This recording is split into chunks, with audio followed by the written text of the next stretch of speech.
Boa noite a todos.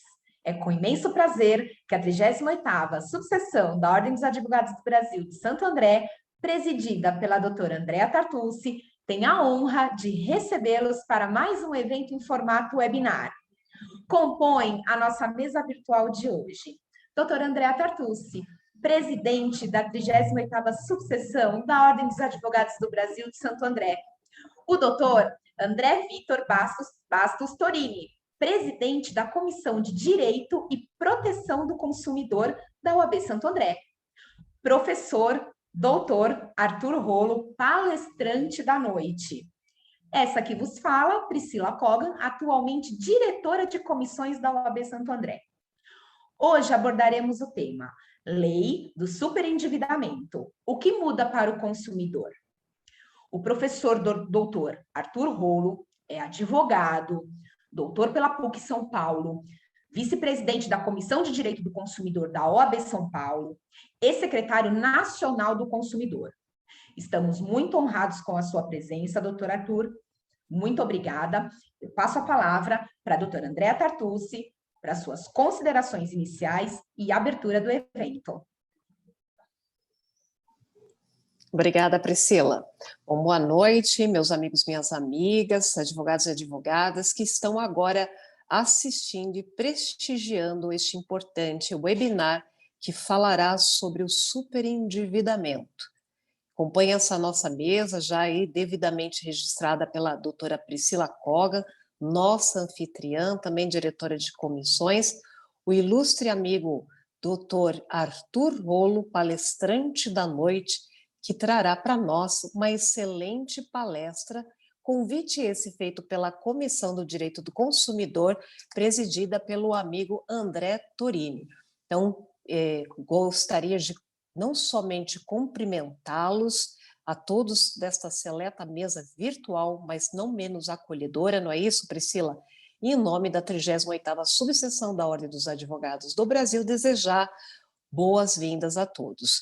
Agradecer imensamente, parabenizar a Comissão de Direito do Consumidor, presidida pelo André, mas também parabenizar o amigo Jairo Guimarães, que também sei que está aqui a assistir esse momento muito especial na subseção de Santo André, recebendo o doutor Arthur Rolo, que é uma sumidade no tema, é uma referência, mais do que estadual, uma referência nacional sobre direito do consumidor e sobre superendividamento. Peço aí licença para também registrar aqui algumas presenças, doutora Priscila, de amigos que estão aqui na nossa casa virtual, que é o doutor Wagner Iene, que é o doutor Diniz, que é o doutor Celso, que a doutora Eleni também está aqui nos prestigiando, Eleni Paiva, um abraço carinhoso, é uma honra também contar com a ilustre presença aqui na nossa subseção virtual, né, Arthur? Impressionante, mas novos tempos. Também um abraço para a Ana Lúcia, foi uma das pessoas, Arthur, que também tem solicitado que esse tema seja trazido para a subseção de Santo André. E como sempre nós temos essa escuta carinhosa para os colegas advogados da nossa subseção, nós fazemos questão, através das nossas comissões, prestigiar esses pedidos.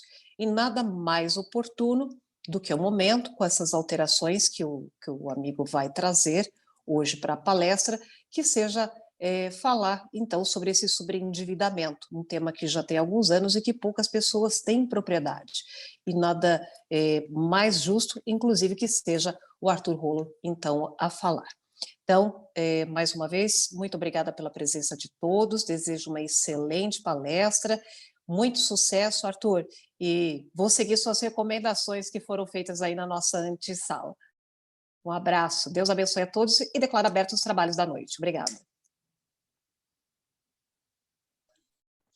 Vou passar a palavra para o doutor André Torini para suas considerações iniciais.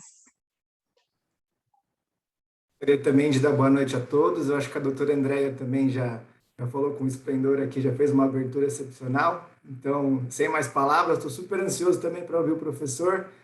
Só um ponto interessante, que quando eu comecei a divulgar também um pouco a palestra, veio tanta gente falar do professor Dr. Arthur, gente que estudou, foi aluno dele na São Bernardo e não sei aonde. Falou, André, você conhece o professor? Eu falei, gente, Agora eu estou mais ansioso ainda para ouvir o professor falar um pouquinho, né? Então, sem mais delongas, assim, já passo a palavra para o professor e vamos, né? Acho que a gente vai tirar bastante proveito aí desses minutos com o professor.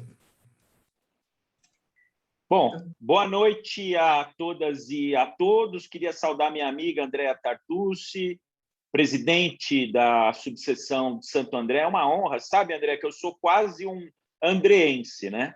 Que eu sou casado com uma andreense, o meu filho estuda em Santo André, então pouca gente sabe, mas parte da minha vida é em Santo André. Eu tenho ligações fortes. A minha mulher é de Santo André e eu moro no Ipiranga justamente para ficar aí na metade do caminho para poder ela ir para Santo André. Então, metade da minha família vai para Santo André, metade fica aqui. Então, mas pode tirar. Eu já faço o convite, transfira para cá.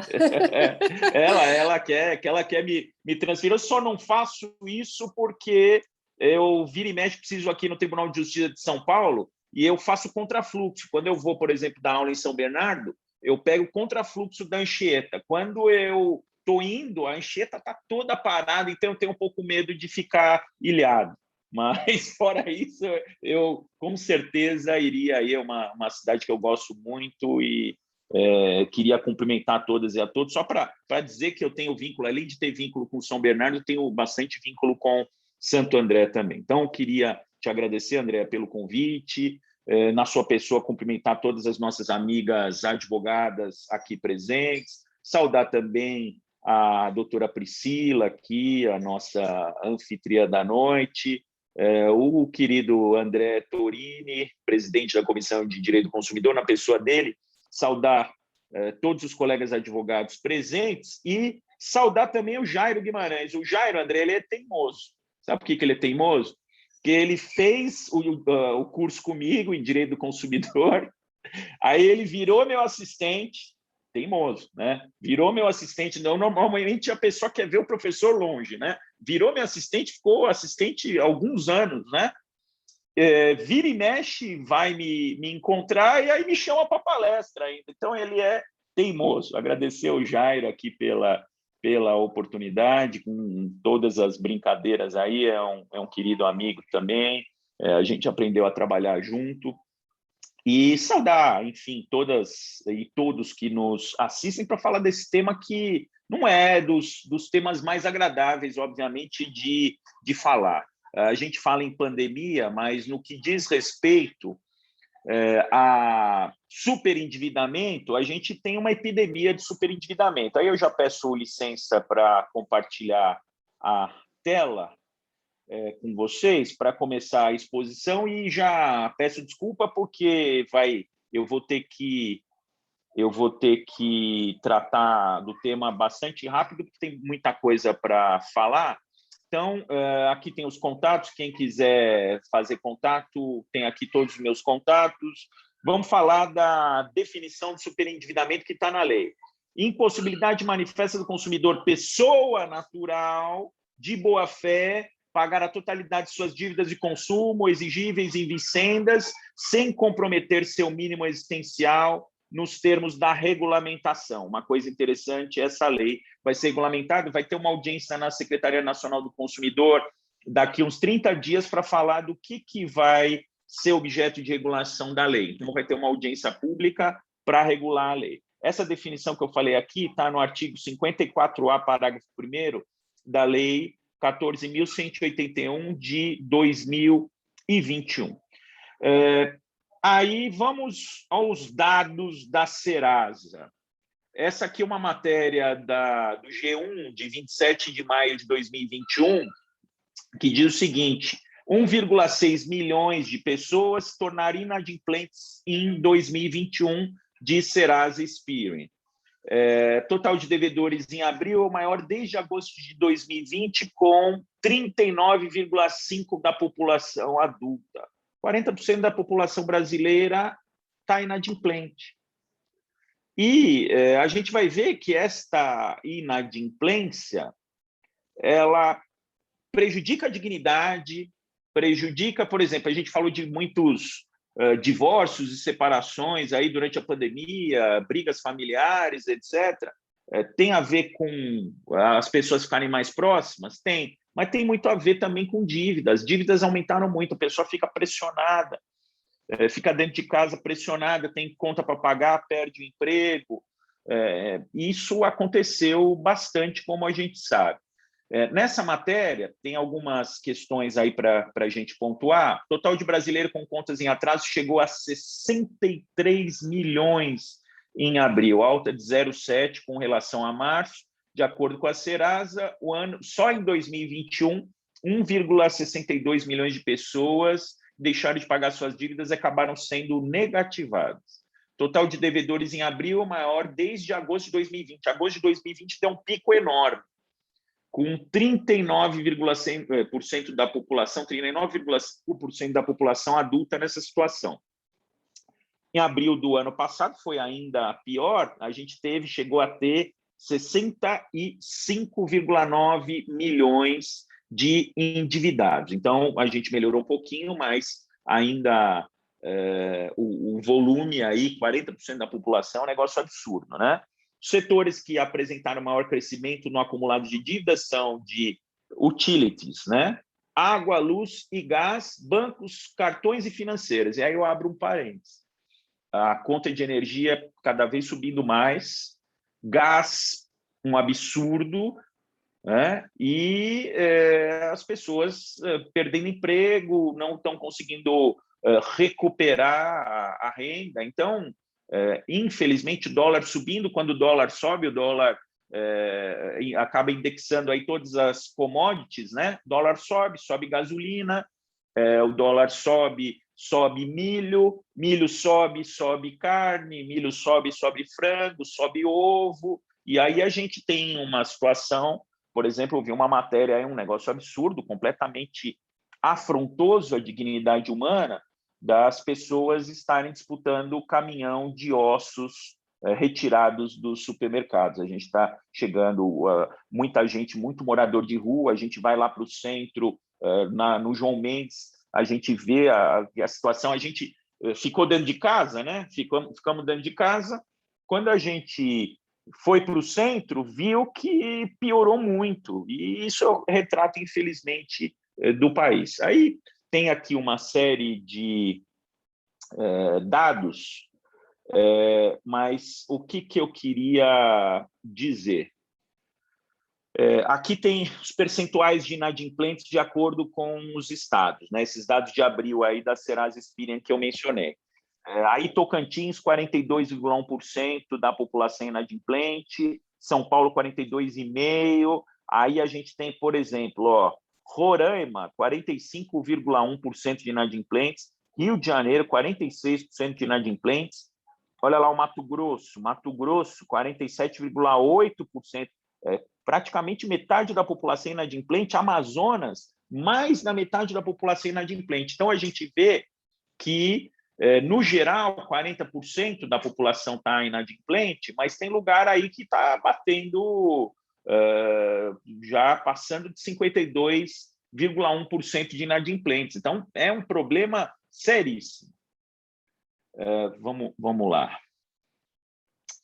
Tem mais elementos aqui. Aí eu pedi para uma amiga do PROCON, eu tenho uma amiga que é lá do programa de assistência ao superendividado do PROCON, que é um programa já dos pioneiros, um dos programas pioneiros do Brasil, que já vem tratando há anos dos superendividados. E lá na Secretaria Nacional do Consumidor, a gente, dentro da plataforma consumidor.gov.br, fazia a semana do tratamento do superendividamento para ajudar a estimular a renegociação. O PROCON faz isso permanentemente. Depois, na plataforma consumidor.gov, a gente incorporou isso permanentemente e agora estão sendo criados núcleos. Por exemplo, o diretor da Faculdade de Direito de São Bernardo, o professor Rodrigo Gago, já me encarregou de formatar, junto com as outras professoras da área, a criação do núcleo da Faculdade de São Bernardo para tratamento de superendividamento. A gente vai fazer isso também, mas,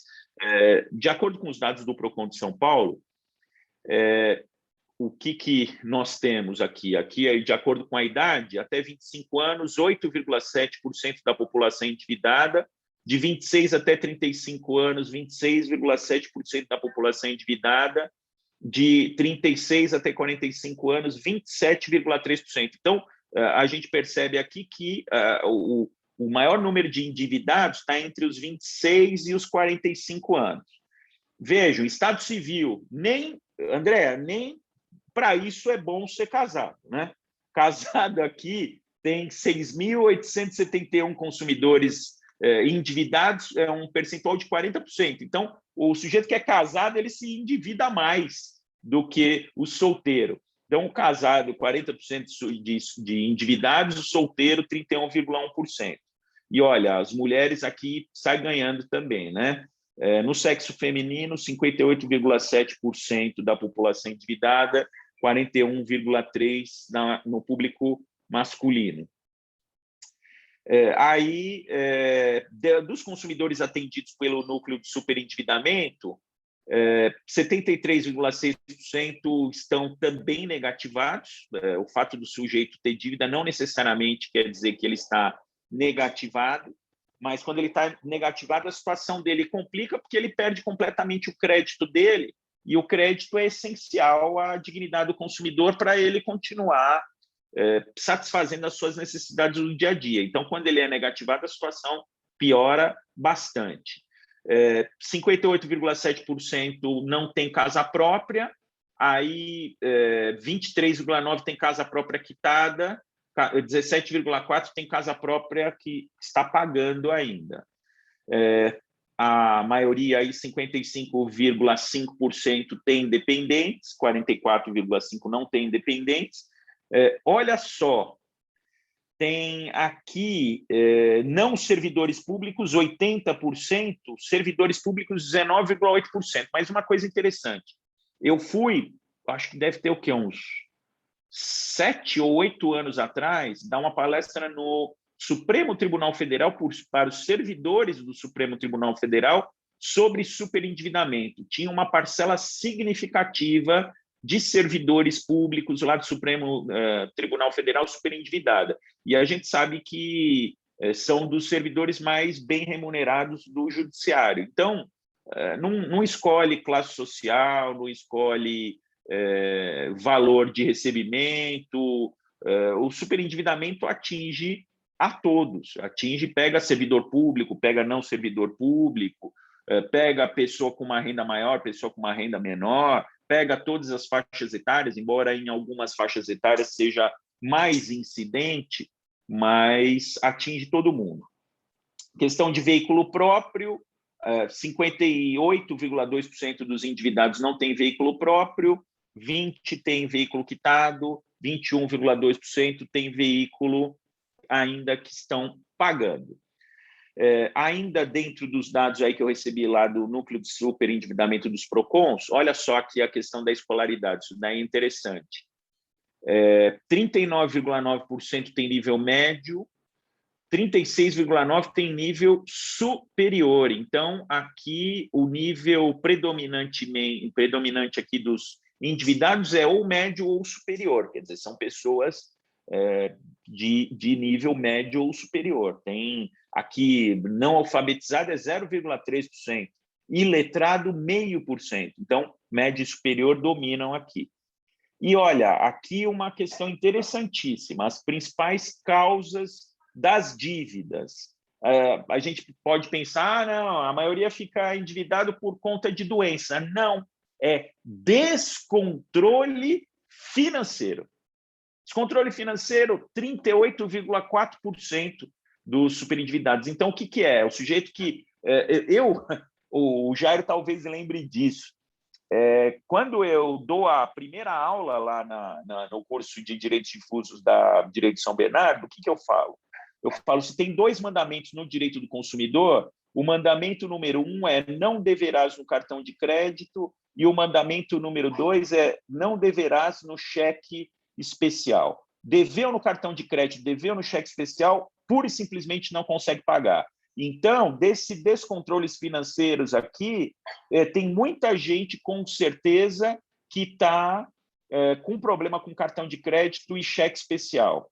cheque especial e cartão de crédito não pode deixar de pagar de jeito nenhum. Tem gente que faz aquele pagamento mínimo, faz aquele parcelamento no cartão. Pior erro que existe, pior empréstimo que existe. Está endividado? Pega lá, faz o refinanciamento do veículo, o refinanciamento da casa própria, faz um empréstimo consignado, porque são modalidades de crédito que têm garantia, que tem uma taxa de juros muito menor. Cartão de crédito e cheque especial são impagáveis. Vira uma bola de neve, ninguém consegue pagar. 22,3% ficam aqui endividados por conta de desemprego. 18,3% por conta de redução de renda. Redução de renda pega todo mundo, né? E agora com inflação. Estão falando aí em 8% de inflação, mas o mercado mesmo está falando em 15% de inflação. Há quanto tempo não aumenta salário? Não dá, 15% de inflação não dá, ninguém consegue. Então, é a tal da redução da renda. Inflação reduz a renda de todo mundo. O brasileiro está tendo uma redução de renda generalizada. Doença também tem, 7,7%. Negócio que não deu certo, 5,6%. Emprestou o nome fiador. Isto também é um problema seríssimo. Empréstimo de nome é uma coisa absurda. Alguém está endividado, o sujeito está negativado, falou assim, empresta o seu nome para contrair um empréstimo, fica tranquilo que eu vou te pagar. O sujeito empresta o nome e aí a pessoa não paga. E aí é o nome de quem, obviamente, realizou o contrato que vai para a boca do sapo, como se diz no popular. Divórcio, separação, 3%, óbito na família, 1%. Então, vejam aqui, descontrole financeiro, desemprego e redução de renda são os maiores motivos do endividamento e do superendividamento. Bom, feita esta introdução para a gente ver como o cenário é complicado, como a coisa é complexa, este PL original, PLS, Projeto de Lei do Senado 283, é de 2012. 2012. Então, vejam o tempo que demorou para aprovar. E só foi aprovado agora por conta da pandemia. Senão, não ia passar agora também, porque os bancos, obviamente, não queriam. Os bancos não queriam, os credores não queriam. Queriam deixar do jeito que está. O spread brasileiro é o mais caro do mundo. Então, tem um lobby fortíssimo, tinha um lobby fortíssimo. Eu, sinceramente, duvidava que isso passasse, mas passou, para o bem de todos. E outra, a gente fala que a lei de superendividamento é boa só para o superendividado? Não. Na medida em que a gente tem 40% dos consumidores fora do mercado, quando a gente fala, a lei de superendividamento é uma lei para recuperar o crédito dos consumidores. Quando a gente fala em recuperar crédito, significa trazer de volta uma parcela significativa desses 40% que estão fora do mercado. Isso vai reaquecer o mercado, isso vai melhorar a economia, isso vai criar um círculo virtuoso.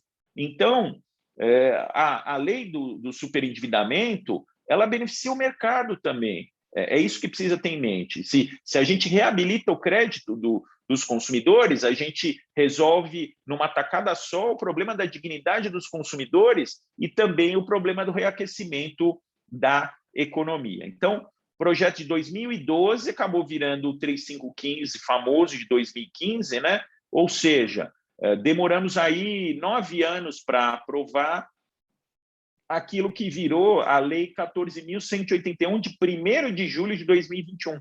Fresquinha a lei, 1º de julho de 2021. E essa lei, o que ela fez? Ela produziu importantíssimas alterações no Código de Defesa do Consumidor e no Estatuto do Idoso. Alterou os artigos 4º e 5º do Código de Defesa do Consumidor. O que dizem os artigos 4º e 5º? Política Nacional das Relações de Consumo. As ações que o Estado brasileiro vai desenvolver nas suas diferentes esferas para proteger o consumidor nas relações de consumo. Então, ela, por exemplo, estabeleceu que cabe ao Estado promover a educação para o consumo, que cabe ao Estado promover educação financeira. Se a gente tem a maioria dos problemas aqui relacionados ao descontrole dos gastos, a educação financeira é fundamental para reduzir esses endividados que se perdem por falta de educação financeira. Artigo 6º, direitos básicos do consumidor. Passa a ser direito básico do consumidor a educação financeira, ter a informação completa dos produtos de crédito que lhes são oferecidos, ter oferta de crédito com informações corretas, com informações precisas. Alterou os direitos básicos do consumidor, alterou o artigo 51 do CDC, que trata das cláusulas abusivas, e instituiu uma exceção específica da prevenção e do tratamento do superendividamento. Prevenção vem antes do tratamento. Como é que você previne o superendividamento? Educação financeira, informações corretas. Por exemplo, se o sujeito vai financiar o celular, ele financia o celular, ele precisa saber quanto que ele pagaria no celular se fosse à vista e quanto que ele vai pagar no celular financiado. Ele vai financiar o carro, ele precisa saber quanto que está custando o crédito que ele está tomando. Muitas vezes, essas informações elas são retiradas do consumidor. Ele acha que está fazendo negociação e, se ele tiver essa informação, você ia pagar 100, agora você vai pagar 300. Vale a pena você deixar de pagar 100 para pagar 300? Não vale. Então, é isso. O consumidor precisa ter informação clara. Cláusulas abusivas, que eu disse, a seção específica da prevenção e tratamento do superendividamento, e aí uma seção que essa eu vou cuidar com vocês aqui hoje mais de perto, que são os artigos 104 A, B e C. Esses artigos, eles tratam da conciliação no superendividamento, conciliação que pode ser muito bem feita pelos advogados, né? A conciliação no superendividamento, e se não for obtida esta conciliação, vamos lembrar aqui da ênfase das formas alternativas de solução de litígio. Aí, se não for para o lado da conciliação, é possível fazer um processo de recuperação do crédito do consumidor, lembrando que esta lei só vale para consumidor pessoa física. Recuperação de pessoa jurídica já tem uma lei específica. Essa lei aqui é para recuperar o crédito, é a, aspas, falência civil, que já existe há muito tempo nos Estados Unidos e que está sendo introduzida, a recuperação de crédito do consumidor pessoa física. Então, alterou o Código do Consumidor em importantíssimos artigos e também o Estatuto do Idoso. Quais são as premissas desta lei de prevenção e tratamento do superendividamento? Como eu disse, estimula a educação financeira dos consumidores. Tem consumidor que não tem educação financeira. O que é? O meu pai, ele tinha horror de ficar devendo, e ele tinha, a mãe era contadora, né? E ele fazia o prego da esquerda e o prego da direita. O que você ganha tem que ser mais do que você gasta. Isso é o basicão, né? Você tem que ganhar mais do que você gasta. Só que o grande problema é o seguinte: quando a pessoa ganha mais do que gasta, às vezes ela sobe o padrão de vida, e no que sobe o padrão de vida, ela acaba gastando mais. E aí, se cai o rendimento, ou se o rendimento não acompanha a subida do padrão de vida, o que vai acontecer? A conta não vai fechar e ele vai ficar endividado. Isso que acontece com a maioria das pessoas.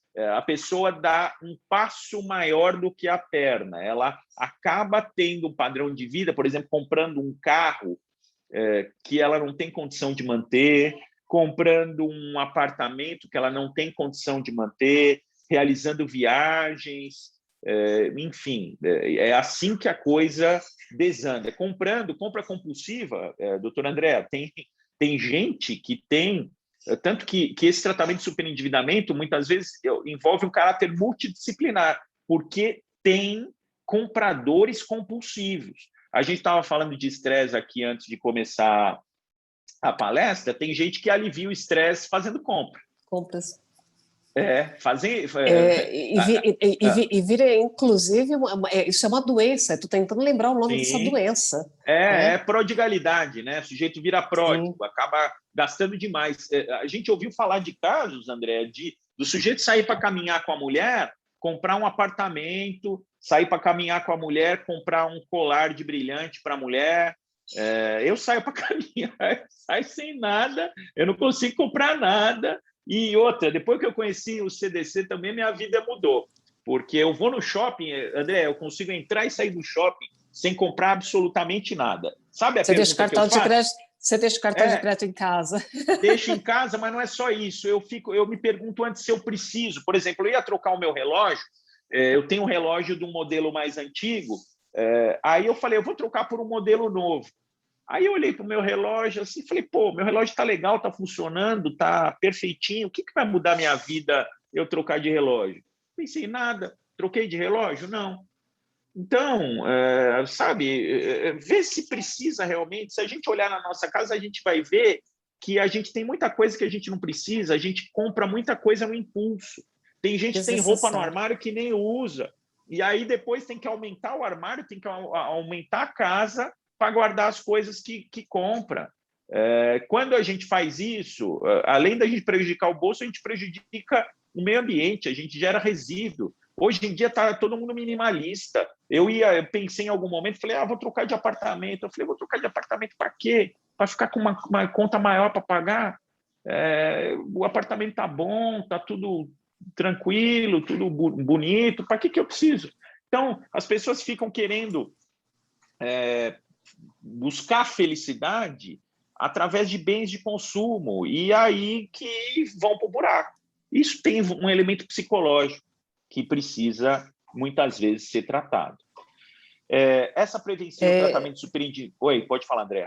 Não, você fez lembrar, na verdade, não é que é culpa, né, mas tem a ver com o capitalismo, inclusive, né, Arthur? Sim, que é essa certeza. questão do consumismo, de trazer o que você está falando, essa sensação de completude, de felicidade. Então, acho que gira o mundo em função disso. Então, o capitalismo ele traz essa sensação, essa necessidade de você ser bem-sucedido, está atrelado ao que é o consumo, né? Você é o que você compra, você não é o que você é, compra. Né? Exatamente. Não, até para ilustrar, eu conheço, não vou citar nomes, lógico, eu conheço uma pessoa que você falou, aumenta a casa, são os compradores compulsivos, né? Então, assim, era o quarto, era o closet, depois era o quarto, o outro quarto, ocupou 5 cômodos de um enorme apartamento só de compras. Comprava, colocava as caixas de sapato, bolsas, roupas, sem usar. Coisa de louco. Então, né? vai comprando. Isso acontece direto. Então, o que acontece? Tem que ter estímulo à educação financeira, e aquelas pessoas que precisam de tratamento precisam ser tratadas, não tem jeito. Tem que prevenir e tratar o superendividamento como uma forma de evitar a exclusão social do consumidor, porque, efetivamente, aquele consumidor que perde o crédito, ele é excluído, ele não tem mais acesso a um monte de coisa, e às vezes não tem acesso a coisas que são fundamentais para a sua dignidade humana. Ele fica sem o piso vital mínimo, sem o mínimo que ele precisa para sobreviver com saúde e qualidade de vida. Vamos lembrar o seguinte, o consumidor que fica negativado, ele não consegue manter o contrato da escola do filho, ele não consegue manter conta em banco, ele tem aí uma série de restrições no seu dia a dia, e sem conta em banco, sem escola do filho, isso obviamente implica num sacrifício da sua dignidade. A lei traz instituição de mecanismos de prevenção e tratamento extrajudicial e judicial do superendividamento, naqueles artigos 104 lá que eu vou tratar com vocês mais adiante. Instituição, isso é muito importante, de núcleos de conciliação e mediação de conflitos oriundos de superendividamento. Então, é possível instituir os núcleos de conciliação e mediação. Pegar o seguinte, como é que funciona? O consumidor deve ir para 3 credores, chamar os 3 credores, falar assim, eu quero pagar vocês, mas espera aí, vocês estão me cobrando, porque muitas vezes o superendividamento também tem causa na volúpia e vai na ambição do credor, porque a gente sabe que às vezes venceu a dívida e o que era 100 vira 130, dali uma semana vira 140, o negócio sobe de uma forma estratosférica. Então, quando a gente fala aqui em conciliação e mediação, a primeira coisa é tirar juros e multa. Se não der para tirar todos os juros, tirar a multa, mas tem que reduzir o valor. Às vezes, o consumidor só consegue isso depois que a dívida envelhece. A dívida fica lá 4, 5 anos, aí o credor acha que não vai recuperar mais, aí ele vende a dívida a preço de banana, quer dizer, a banana agora está cara, né? Vende baratinho para uma instituição de recuperação de crédito, vende por 10% do valor, e aí o consumidor consegue pagar 5% do que ele devia. Então, isso às vezes acontece. A gente precisa estimular essa recuperação do crédito antes, e uma forma de fazer isso é através desses núcleos de conciliação e mediação. Tem que ter o crédito responsável, não sair oferecendo. André, o que acontecia? Você ia andar lá no centro, você deve se lembrar disso, eu me lembro, você deve se lembrar também. Você andava no centro, a pessoa te laçava e falava assim, quer dinheiro? Óbvio que eu quero. Quer dinheiro? Quero. Mas aí você ia ver, era uma financeira. O sujeito te pegava, laçava no meio da rua, às vezes laçava no metrô, no transporte público, laçava a pessoa para oferecer dinheiro. E com aposentado e com pensionista, agora, no PROCON, deu o boom de reclamações de consignados não solicitados. O consumidor não solicita o consignado, o dinheiro cai na conta dele, às vezes não cai na conta dele, cai na conta de um falsário, mas às vezes cai na conta dele, ele não pediu, fazem um empréstimo consignado com os vazamentos de dados do INSS, sem o consentimento, sem a assinatura do consumidor, para o banco ganhar dinheiro. E às vezes oferece, por exemplo, crédito para aposentado e pensionista, cobrar presente para o neto, falar, olha, compra um presentinho para o neto, faz um crédito para comprar presentinho para o neto, tem que ser o crédito responsável. O que é crédito responsável? É apenas em último caso, para situações graves, situações que saem completamente do cotidiano. Crédito não é para ficar comprando coisas supérfluas. Crédito é coisa séria. Preservação do mínimo existencial, toda esta lei ela gira em torno da preservação do mínimo existencial, da dignidade do consumidor, do poder de compra, do crédito do consumidor, para que ele consiga satisfazer as suas necessidades do dia a dia. Todos nós consumimos para mantermos as nossas necessidades do dia a dia. É absolutamente inerente à vida o consumo. O que mudam são os graus de consumo, mas todo mundo 24 horas consome. Todos nós aqui estamos consumindo. Eu estou olhando para vocês através de um computador. Vocês estão olhando para mim ou através de um computador ou de um celular, isso é consumo. Está todo mundo vestido, é consumo. Todo mundo dorme na cama, consumo. Vai escovar o dente, consumo, é consumo 24 horas por dia. Então, imagina uma pessoa que perde o seu crédito, tem muitas restrições no consumo, isso vai ferir o seu mínimo existencial. Outra premissa é informação acerca dos preços dos produtos por unidade de medida. Isso é interessantíssimo, pelo seguinte, você vai comprar sabão em pó no supermercado, aliás, eu vou falar dessa questão do supermercado também, para vocês ficarem atentos, mas você vai comprar sabão em pó no supermercado, tem lá 700 gramas, 1 quilo, 1,5 quilo. O cara precisa fazer uma regra de 3, precisa levar uma calculadora científica no supermercado. Quando eu vou no supermercado, eu vou pegando as coisas, eu olho o prazo de validade e olho lá. Eu tento fazer um cálculo, mas às vezes eu faço o cálculo errado. Eu fui fazer direito porque eu não gostava de matemática, né? Aí eu faço um cálculo errado lá, acho que estou pagando mais barato, estou pagando mais caro. Agora vai ter que ter por unidade de medida. Você vai comprar o sabão em pó, por exemplo, se é líquido, vai ter que estar preço por litro, tanto. Aí você compara, você vai conseguir comparar. Coisa que eles não querem. O governo precisaria padronizar o produto, falar, olha, vai vender sabão em pó de 0,5 quilo, de 1 quilo, e de 2 quilos, de 5 quilos.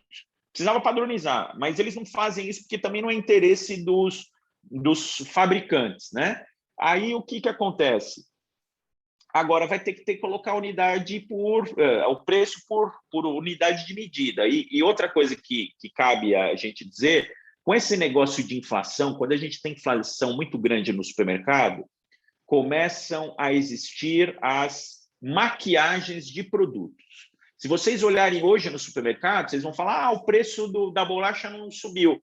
Não, o preço não subiu nominalmente, mas diminuiu a quantidade interna. Então, eles preservam a embalagem igualzinha, não avisam. Quando existe a redução do conteúdo, tem que ter o aviso, porque senão é maquiagem de preço. O consumidor precisa ser informado. Está acontecendo isso de monte no supermercado. Vocês forem no supermercado, vocês vão ver maquiagem, produto que ele teve a quantidade reduzida e não tem informação clara para o consumidor. Isto é sintoma de inflação grande. Vocês vão ver que isso está acontecendo agora nos mercados.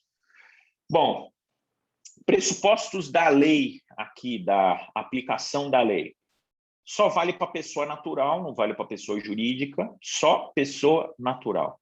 Tem que estar de boa fé, ou seja, tem que ter se endividado achando que ia pagar a dívida, porque tem gente que dá calote generalizado já sabendo que não vai pagar, já tira tudo do nome e sai dando calote porque está de má fé. Já dá o calote generalizado. Então, para esses caloteiros contumazes, não vale. A lei vale para quem está de boa fé, para aquele sujeito que circunstancialmente, por um descontrole, por uma circunstância da vida, se endividou. Não pode ter havido fraude. Se foi feita fraude aí, qualquer forma de fraude para gerar o contrato, gerar dívida e etc., não incide a aplicação da lei. Então, tem que ser pessoa natural, tem que estar de boa fé. E não pode se tratar de produto ou serviço de alto valor. Aí é uma questão que depende de regulamentação. O que é produto ou serviço de luxo ou de alto valor? O que é um carro de luxo? Um carro de 50 mil reais é um carro de luxo? Um relógio de 500 reais é um artigo de luxo? Vai depender de regulamentação. O que é luxo ou alto valor? Mas eu tenho certeza absoluta que, por exemplo, uma bolsa Louis Vuitton é um item de luxo. Eu tenho certeza, por exemplo, que um carro, um Audi, um Lamborghini, bom, Lamborghini nem se fala, né? Mas um Land Rover, etc., são bens de luxo. Um Mercedes, bens de luxo. Então, não se aplica quando a dívida...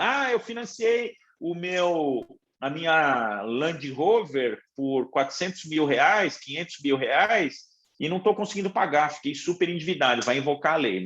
Não serve para isto a lei. Alguns aspectos práticos que a gente pode dizer aqui: ela prioriza o direito à informação do consumidor e o dever de informar o fornecedor. Tem que ter informação completa. Se não tiver informação completa, o contrato, inclusive, pode ser cancelado e o contrato, inclusive, não vai ser cumprido pelo consumidor. Aliás, isso está no Código de Defesa do Consumidor, né? O contrato tem que ser redigido em termos claros, de forma que o consumidor saiba exatamente suas implicações. A lei, ela veda práticas abusivas e a oferta irresponsável do crédito, esse crédito aí que sai laçando a pessoa, quer dinheiro? Olha, pega o crédito aqui porque está de graça. Esse tipo de prática de oferta irresponsável do crédito e de oferta, por exemplo, sem o consentimento claro do consumidor, como está acontecendo nesses empréstimos consignados feitos à revelia do consumidor, isso a lei veda. Professor, eu vi falando uma propaganda assim, emprestamos sem consulta ao Serasa, que isso também é considerado uma artifício. Isso aí procede, André? Procede, tem razão. Não, sem consulta ao SPC, ao Serasa. Por exemplo, damos crédito para você mesmo que esteja endividado. Hoje, André, o que acontece? Quando a gente fala em oferta do crédito responsável, a gente tem gente, por exemplo, que ganha lá R$2.000 por mês e que recebe de administradora de cartão de crédito, 3 cartões de crédito diferentes com limite de R$ 5.000.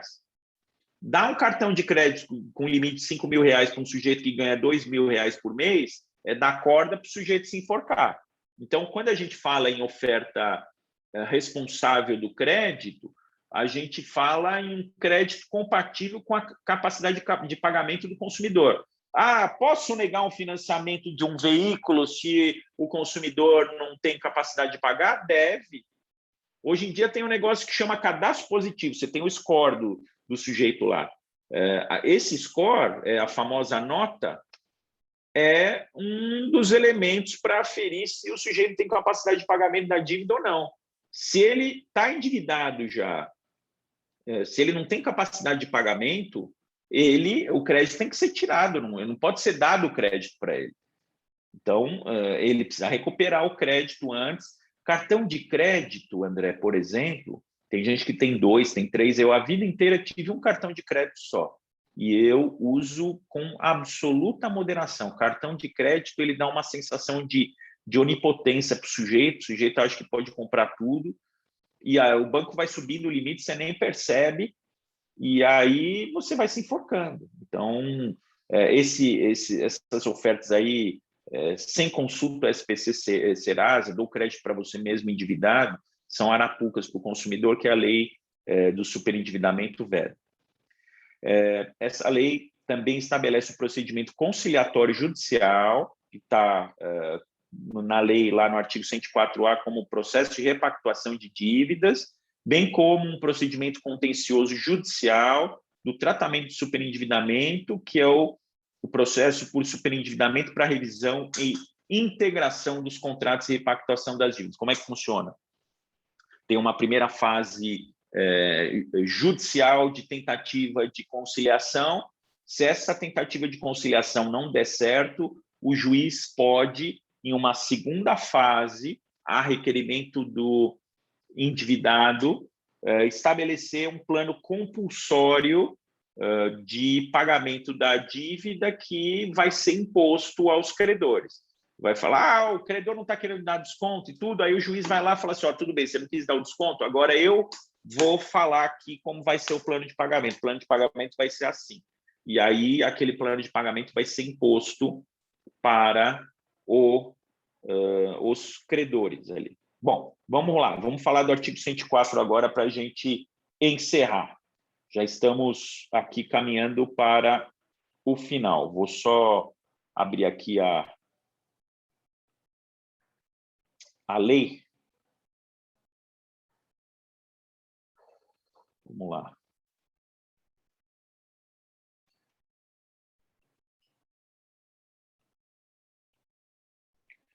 Então, vamos falar aqui da conciliação do superendividamento, artigo 104A.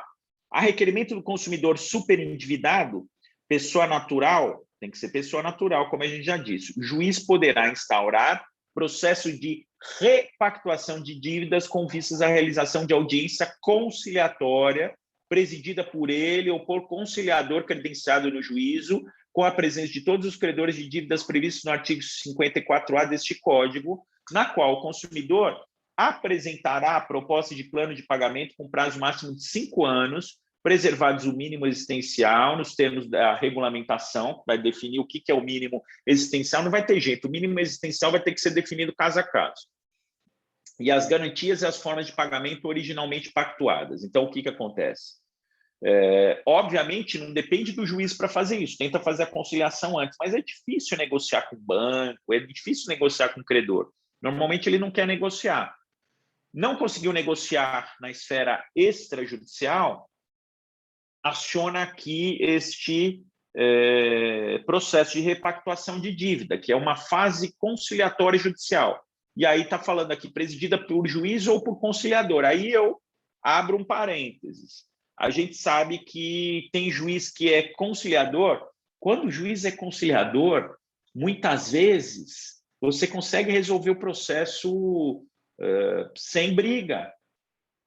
Às vezes o juiz, eu particularmente, tem juiz que força muito a barra na conciliação. Eu acho que alguns exageram, mas efetivamente, às vezes dá certo e se chega a um bom termo. com esses juízes. Então, é importante que seja presidida por um juiz, ou ao menos um juiz consciente, um juiz conciliador, que nem todos o são, ou ao menos por um conciliador que queira conciliar. Hoje em dia a gente tem muito conciliador que está lá cumprindo hora para fim de concurso público e que não está nem aí se vai conciliar ou não, ele está lá para ter as horas dele. Tem que ter uma oportunidade de conciliar mesmo. Excluem-se do processo de repactuação as dívidas, ainda que decorrentes de relação de consumo, oriundas de contratos celebrados dolosamente, sem o propósito de realizar pagamento, bem como as dívidas provenientes de contratos de crédito com garantia real, de financiamentos imobiliários e de crédito rural. Então, financiamento imobiliário não entra aqui, contratos que têm garantia real não entram aqui, crédito rural também não. Olha que coisa interessante aqui no parágrafo 2º. O não comparecimento injustificado de qualquer credor ou de seu procurador com poderes especiais e plenos para transigir. Às vezes o procurador comparece com poderes plenos para transigir e fala assim, mas eu não tenho proposta e tal. Aí isso aqui vai ser interpretado, né? A audiência de conciliação de que trata desse artigo acarretará suspensão, mas veja que coisa interessante. Se o advogado chegar lá, mesmo que ele tenha formalmente uma procuração, mas não tem poderes de fato para transigir, dá para a gente falar em suspensão da exigibilidade do débito e interrupção dos encargos da mora, bem como sujeição compulsória ao plano de pagamento da dívida, se o montante devido ao credor ausente for certo e conhecido pelo consumidor, devendo o pagamento a esse credor ser estipulado para ocorrer apenas após o pagamento dos credores presentes à audiência conciliatória. O que significa isso?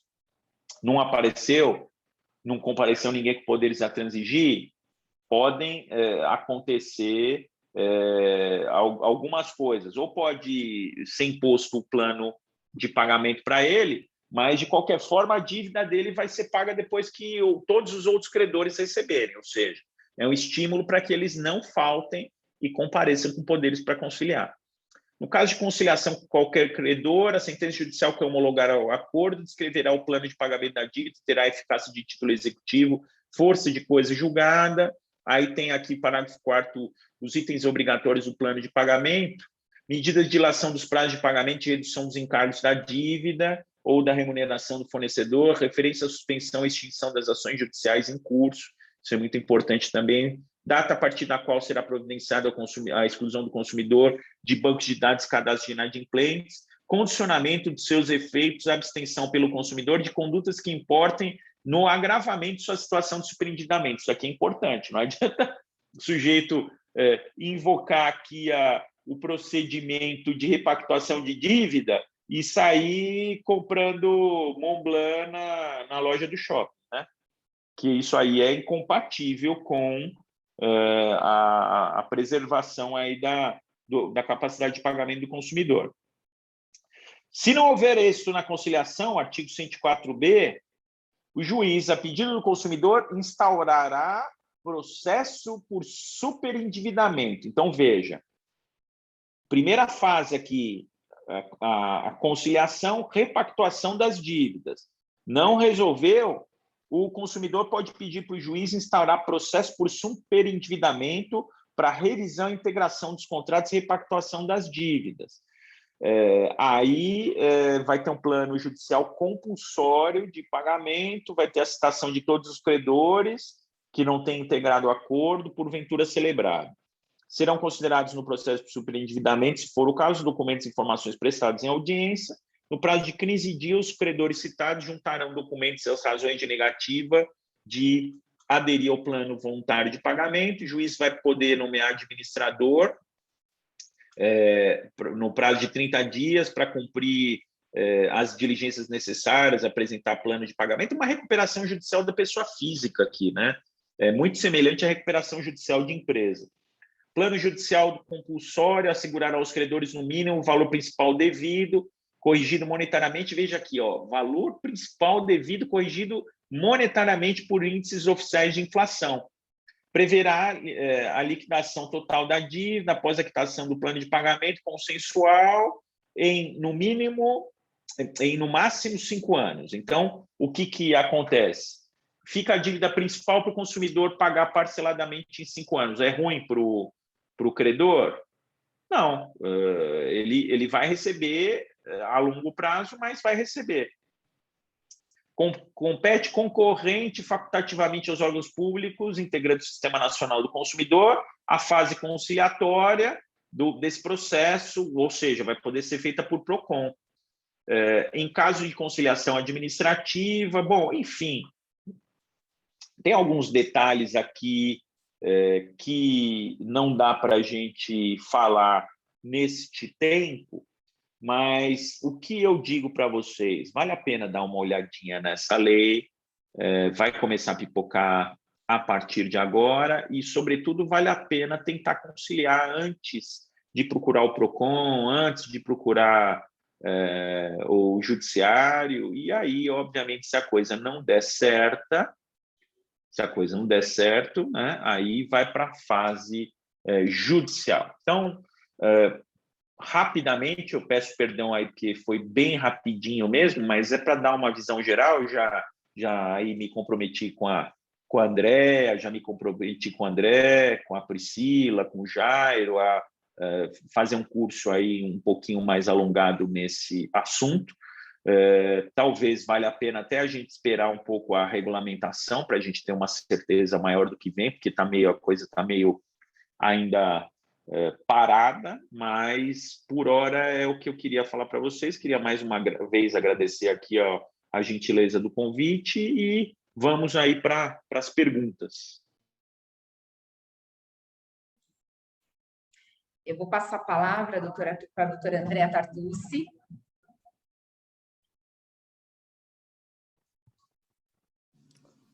Acho que o professor pediu para passar as perguntas, Priscila.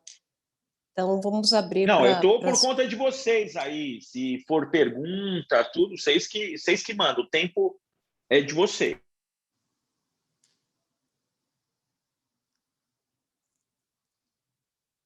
Então, doutora Andréa. Doutora Andréa, acho que ele deu uma saidinha da sala. Doutora André?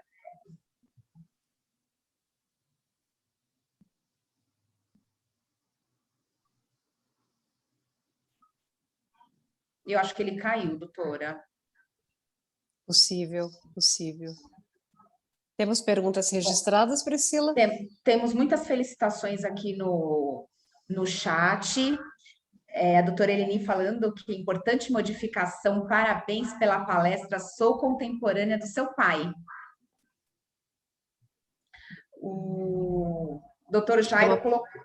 Arthur, você falou de divórcio como causa da dívida. Seria um bom tema o inverso, a dívida como causa da separação? Com certeza tem mais dívida como causa da separação do que separação como causa de dívida. É que a gente sabe que, normalmente, quando o patrimônio é comum, você soma os esforços, né? O casamento, o que é? Uma conjugação de esforços com um objetivo comum. Então, juntos, fica mais fácil de pagar. Você tem uma casa só, você tem despesas comuns. A hora que você separa, o que era uma casa viram duas casas, aumentam as despesas. E aí, a separação é causa de dívida, mas tem muito caso de dívida como causa de separação também, porque casamento já é difícil, estando tudo bem. Quando tem dívida, a coisa piora sobremaneira. Então, aí a discussão, as brigas de casal por questões financeiras são bastante corriqueiras e comuns, então isso às vezes acontece, sim.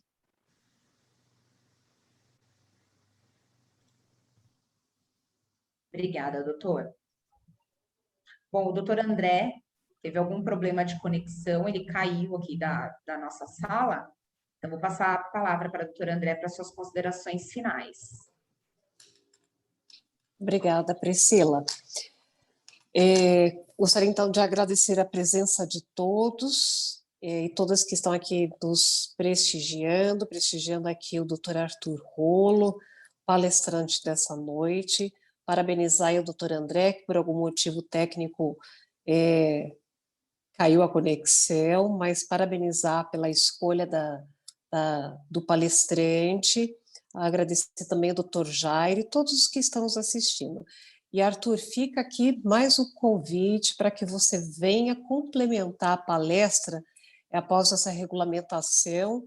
E talvez, Arthur, eu estou aqui pensando num curso e, de uma certa forma, trazer uma certa prática para que nós possamos ensinar. Porque algumas pessoas que me pediram, inclusive, essa palestra do superendividamento, a dificuldade é grande em aplicá-la, né? Talvez seja por ausência dessa regulamentação. Então, fica já aqui registrado um convite para ou palestra ou, preferencialmente, um curso sobre o tema. Aliás, então, sabe o que a gente pode fazer? Só para complementar aí o que você está falando, eu falei com a minha amiga do PROCON, que ela faz a capacitação dos PROCONs para o tratamento do superendividamento. De repente, a gente faz um mix. Eu dou um curso junto com ela para ela enfocar, e ela vai pegar a prática mesmo, ela vai dizer o que ela vê, as situações práticas, como lidar, qual é o comportamento do banco, se o banco quer negociar, se não quer, porque ela já conhece os representantes do banco que têm autonomia para resolver, mas o que a gente percebe na prática, Andréa, é que quando a gente vai conciliar, eu tenho muito caso de consumidor contra empresa, chega às vezes um preposto lá que não sabe nem o que está fazendo na audiência, às vezes é um advogado audiencista, eu tenho respeito profundo pelos colegas audiencistas, mas é um audiencista que não tem autonomia nenhuma, precisa ter gente com autonomia para negociar. Não tem acordo se não tiver autonomia, tem que ter lá uma margem para negociar, senão a coisa não anda, e aí viramos com os processos, ficamos com os processos andando por anos. Então, essas questões práticas aí a gente tem condição de tratar sim. Excelente. Olha, até a doutora Ana, eu vi que fez um comentário aqui no chat também, Isso. que a pergunta dela era tão longa que ela prefere aguardar o curso. Então, já fica o convite, Arthur. Se você ainda conseguir produzir, se organizar, eu até faço a proposta para que ele seja um curso presencial. Nós estamos agora fazendo a retomada gradual das nossas atividades, nós estamos com espaços maiores na subseção, já faço o convite para um café também, para você conhecer as novas salas de aula, e na sequência fazer então um curso. Eu acho que vai ser muito mais produtivo, inclusive, porque eu tenho interesse em fazê-lo, já me coloco inclusive como aluna, essas pessoas que também já pediram, já estavam comentando a necessidade de ter essa prática para colocar em ação. Então, se existe essa possibilidade, eu sei que a sua agenda é muito concorrida, já está falando que já tem a segunda aluna, se a sua agenda permitir ainda esse ano fazer algo, a gente consegue ainda montar para novembro, início de dezembro, e fazer ele pela ESA presencial. Vamos montar mais no final do ano, eu acho que início de dezembro é uma boa data. Perfeito. Bom, temos mais alguma pergunta, doutora? Acho que não, né? Não, temos muitas felicitações aqui. Felicitações. Grata, excelente aula. Perfeito. Então, Arthur, muito obrigada pela sua presença.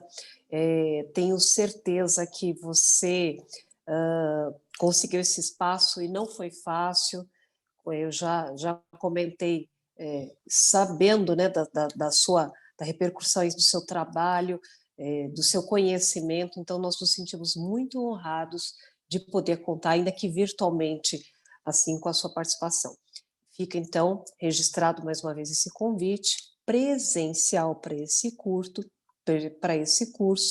e desejando a todos, então, uma excelente noite. Olha, doutora Maria Darcy, as pessoas vão se manifestando, a gente vai falando e vai se manifestando, mas desejando a todos uma excelente noite, espero que tenham aproveitado a palestra, que tenha ficado com aquela sensação de querer mais, e que esse querer mais que não esteja atrelado ao consumismo, mas sim à vontade de aprender com o professor Arthur, ele seja saciado através deste curso que, se tudo der certo, será ministrado ainda esse ano.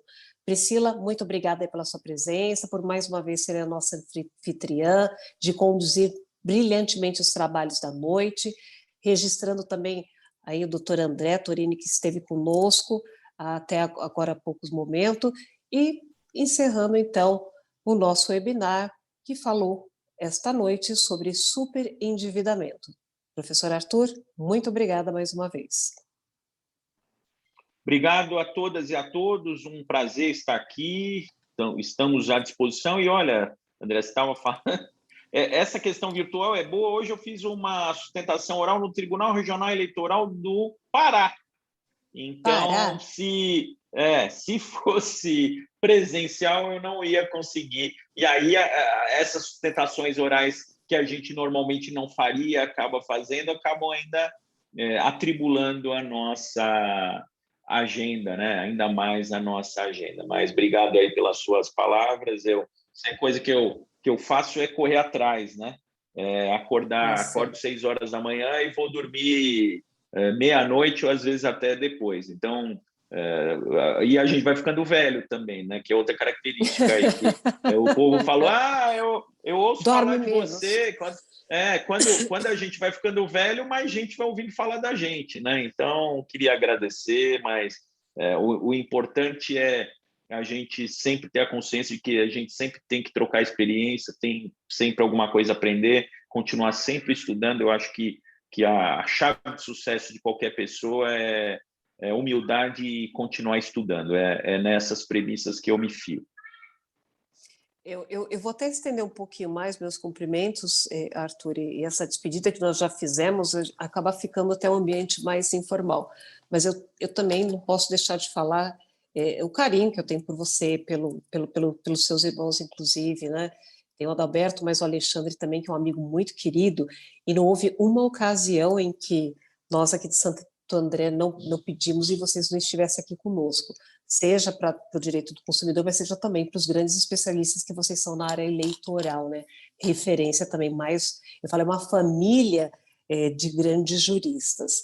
Então, para nós é um prestígio sempre muito grande contar com a sua presença e com a presença dos seus irmãos. Doutor André, como ele conseguiu retornar ao nosso webinar, vamos encerrar, então, essa noite muito especial com a palavra aí do nosso amigo André Torim. Doutor André, estávamos aí somente aguardando as suas considerações finais para encerrarmos, então, as atividades dessa noite. Obrigada. Tá bom. Muito obrigado também, viu, professor? Enorme prazer também ouvi-lo falar. Como eu falei até um pouquinho antes, eu vi tantas referências aqui quando a gente fez o convite, então foi muito bom ouvir, aprendi bastante, fiz várias anotações aqui. Depois eu vou fazer algumas perguntas lá, não sei nem se eu posso me atrever a mandar pelo Instagram lá do professor ou pelo e-mail, mas eu vou mandar umas perguntas. Não, pode sim. Vou mandar do beach tênis também, que eu fiquei um pouquinho antes que a gente conversou, né, doutor André? Mas foi ótimo, muito obrigado. Espero que eu até queria, né, parabenizar a doutora André e a doutora Priscila, porque assim, os últimos eventos que a gente está tendo, está vindo só professores assim, mas assim, um melhor que o outro, né? Os professores assim com uma fluência. A gente, cada vez a gente aprende, a gente acaba até querendo fazer parte de outras comissões, aprendendo outras matérias, porque é tanto aprendizado, assim, é uma forma tão fácil de falar, fica tão fácil a matéria para a gente que a gente fica com vontade de aprender mais.